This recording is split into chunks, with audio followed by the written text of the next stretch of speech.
Ang dali lang mag-ayos ng electronic. Mahirap kasi gumawa ng board kapag di natin alam kung paano natin testerin yung bawat pyesa. Diba? So, mag-i-start yan pag ganyan. Salpakan na natin yan. Huwag na natin patagalin pa.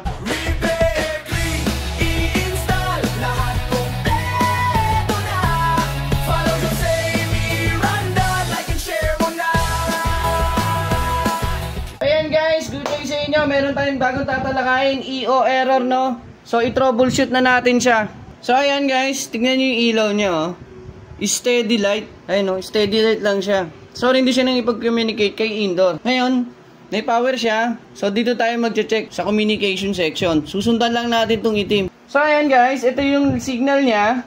Ayan, ito yung connection niya. Ito yung sleeve niya eh. Pupunta yan ng PTC. Ito PTC to.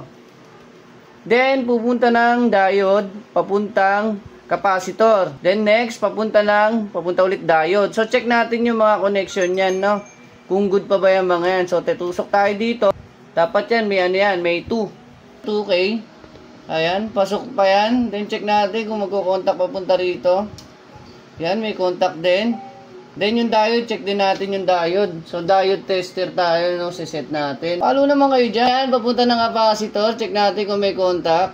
Ayan, so may ohms naman, no? So, may continuity yan. Then, pupunta tayo rito. Sundan natin tong capacitor. Papunta rito sa diode yan. Ayan, tingnan natin kung may continuity ba. May ohms, ayan. So, connected naman siya. So, okay tayo rito. Ito sa section na to. Ayan, okay tayo dyan. Na-check na natin yan.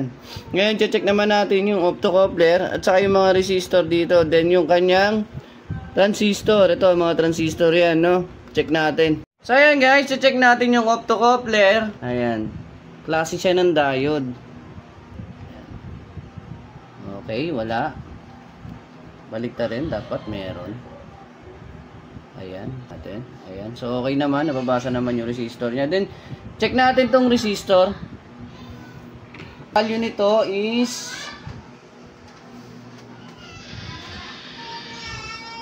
12K. So, good pa yan, guys, no? Na-check na natin yung 12K. Okay naman siya. I-check naman natin tong 18A. Dapat po ang value niyan 150 ohms. So, good na may 150 ohms. Then, check natin tong 18B. Dapat yan, 1.5K. Ayan. So, good pa siya. Then, ito namang isa, 512, 5.1K po yan. Okay din. Then, check natin tong 52B. Dapat po yan, 3.4K. So, ayan. Nakita niyo yung difference, oh. 291 ohms na lang siya. Halos pa shorted na. Ito 1K dapat to. 01B.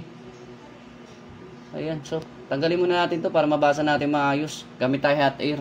Ayan. Tatanggalin na natin. Applyan natin. Baka mali ako. Ito lang dumikit sa gilid.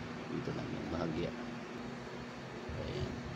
Dapat to 3.4. So, yun. Nakita nyo ohms na, oh. Aray ko. So, matik na, di ba? Ang dali lang mag-ayos ng electronics. Importante lang malaman natin yung mga pyesa. No, kung paano testerin, paano gumagana yung yung signal para madali natin matrace. Mahirap kasi gumawa ng board kapag di natin alam kung paano natin testerin yung bawat pyesa. So ayan guys, ikakabit na natin. Wala tayong 3.4, 3.3 lang. Pwede naman po yun. Konting difference lang naman. Ayan. Tayo natin lumamig, tapos testerin natin pag nakakabit, no? So, ayan, nare-reading, oh. Nare-reading siya. So, ayan, testing natin. Tingnan natin kung magbiblink na to, kung mag-uusap na silang dalawa. Diba? So, mag-i-start yan pag ganyan. Salpakan na natin yan. Huwag na natin patagalin pa.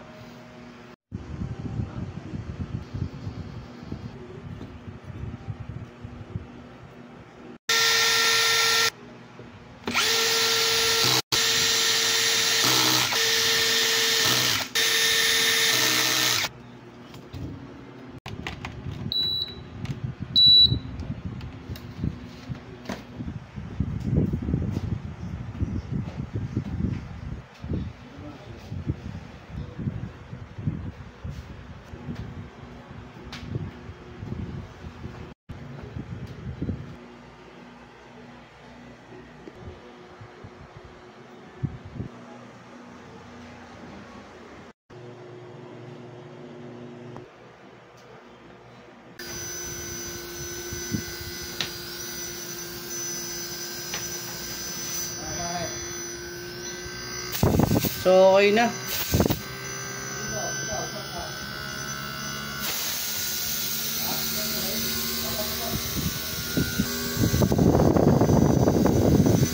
Guys, maraming salamat po sa mga followers natin dyan. Meron na naman tayong bagong tinalakay, no? EO error, no? So, isang piraso lang pinalitan natin, gumana na.